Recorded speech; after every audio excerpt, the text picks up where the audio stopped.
कैवल्य साम्राज्य चक्रवर्ती श्री ज्ञानेश्वर माऊलींच्या 726व्या संजीवन समाधी दिनी ही शब्द सुमनांजली त्यांना सविनय सादर समर्पित.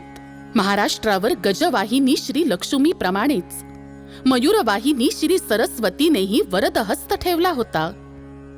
राजधानी देवगिरी, पैठण, नाशिक ही नगरे तर मोठी होतीच, परंतु नेवाशासारख्या एका छोट्याशा खेड्यातही विश्वमोहिनी वाग्देवी महाराष्ट्र शारदा आपल्या ब्रह्मवीणेच्या तारा सप्तसुरात छेडत होती. प्रत्यक्ष विश्वकर्ता ब्रह्मदेव ताल देत होते. नेवाशाचा श्रीकृष्ण मुरली वाजवत होता. श्री शिवशंकर डमरू घुमवत होते. सारे वातावरण भारावून गेले होते. आणि ह्याच लईवर शके 1272 गोदावरीच्या दक्षिणकुली श्री महालयेच्या क्षेत्री नेवासे येथे साक्षात ज्ञानाचे ईश्वर ज्ञानेश्वर अभिनव वाग्विलासाचे राग आळवून आळवून गात होते. सद्गुरु श्री निवृत्तीनाथांच्या आज्ञेनी संस्कृतमधील श्रीमद भगवत गीतेवर एक देशिकार लेणे घडवित होते. श्रीमद भावार्थ दीपिका. माय मराठीत नवरसांचा दरबार सजला होता. साऱ्यांची ब्रह्मानंदी टाळी लागली होती. श्रोते भक्तिरसात रमून गेले. सर्वत्र ब्रह्मविद्येचा सुकाळू झाला. शांत रस, उन्मत्त रसराज शृंगाराची या माथा पाय देऊन या नाचू लागला. जणू सारे देहभान विसरून वीणा पाणी शारदाच ज्ञानेशांच्या जिव्हाग्रावर आलाप घेऊ लागली. निव्वळ काव्य सौंदर्यापेक्षा परतत्व स्पर्शाला, अपार्थिवाच्या चैतन्याला ज्ञानदेवांनी अनन्यसाधारण महत्त्व दिले.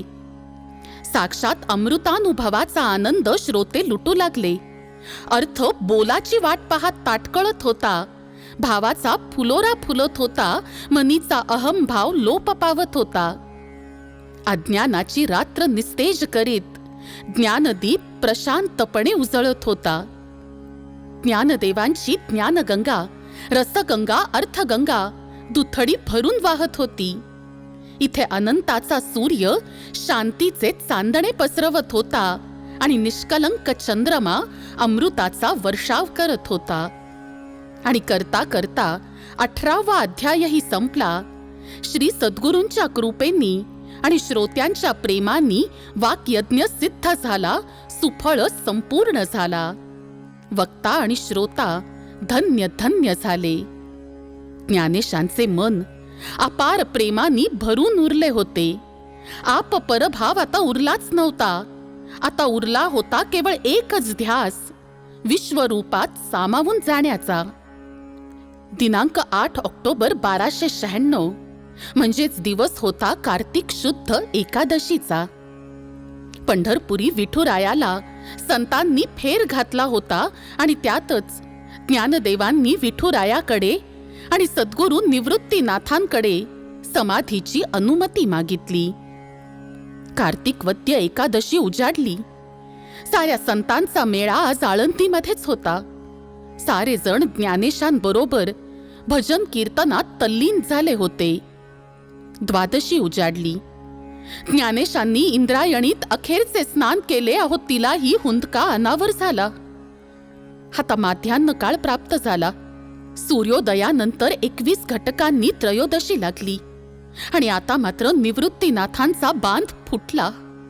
त्यांनी अत्यंत आवेगाने आपल्या लाडक्या धाकट्या भावाला, प्रिय शिष्योत्तमाला छातीशी घेतलं.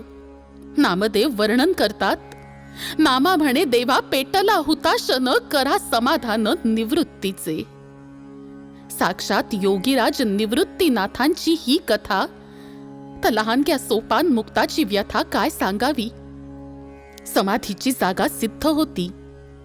श्री सिद्धेश्वराच्या समोरील नंदी मागे भूमीच्या विवरात तुलसी बेलपत्रांनी आसन सिद्ध करून ठेवले होते आणि समाधीचा क्षण आला. तुलसी माला धारण केलेले पूर्ण प्रसन्न ज्ञानदेव उठले. पिता स्वरूप थोरले बंधू असलेल्या आणि श्री सद्गुरू असलेल्या निवृत्तीनाथांना त्यांनी भक्तिभावानं साष्टांग नमस्कार केला. लहानग्या सोपान मुक्ताचा निरोप घेतला. सर्व संतांना दंडवत घातला आणि श्री सिद्धेश्वराला प्रणिपात करून त्यांनी विवरात पाऊल घातले.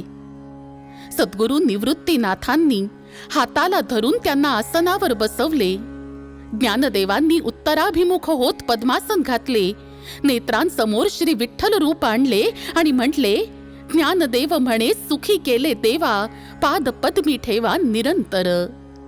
आणि निवृत्तीनाथ विवरातून बाहेर आले आणि त्यांनी घाती येली शिळा समाधीसी. तो दिवस होता 25 ऑक्टोबर 1296, गुरुवार, दुपारी 3 वाजता. नामा म्हणे संत कासावीस सारे, लावी ती पदर डोळी यांसी. अखेरीस अवघाचा संसार सुखाचा करून, तिन्ही लोकी आनंद भरून, ज्ञाना परम पावन झाला. आळंदीच्या घाटावरती संथ रुचेचे तरंग उठले. वेदांताने श्वास रोखुनी प्रतिबिंबाचे बिंब पाहिले. भगवी वस्त्रे ओजसवाणी, भगवी वस्त्रे ओजसवाणी, संन्याशाचे पोर कुठले. देहांताच्या अस्तानंतर ज्ञानेशाचे तेज फाकले. शुद्धीसाठी अडला बोरू, शुद्धीसाठी अडला बोरू, शिवली तोंडे सनातन्यांची. रेडा जेव्हा वेद म्हणाला, झुकली पगडी अहंपणाची. निवृत्तीला पुरता कळला, निवृत्तीला पुरता कळला, जितुका सरला तितुका उरला.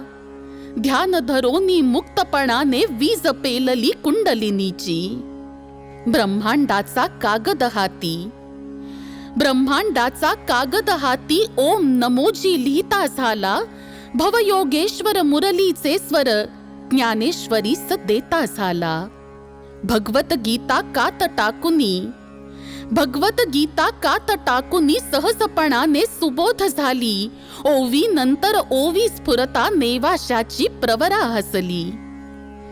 कैवल्याचा निर्मळ पुतळा, अहो कैवल्याचा निर्मळ पुतळा, चैतन्याने सद्गद झाला.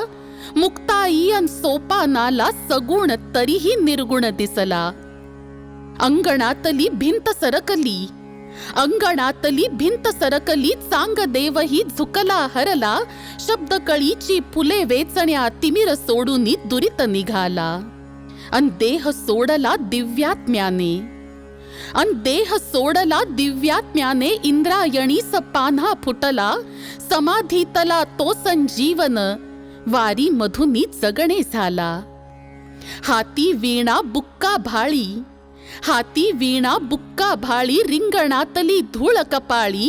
माऊलीवरती माया करते विठुरायाची कूस सावळी. माऊलीवरती माया करते विठुरायाची कूस सावळी.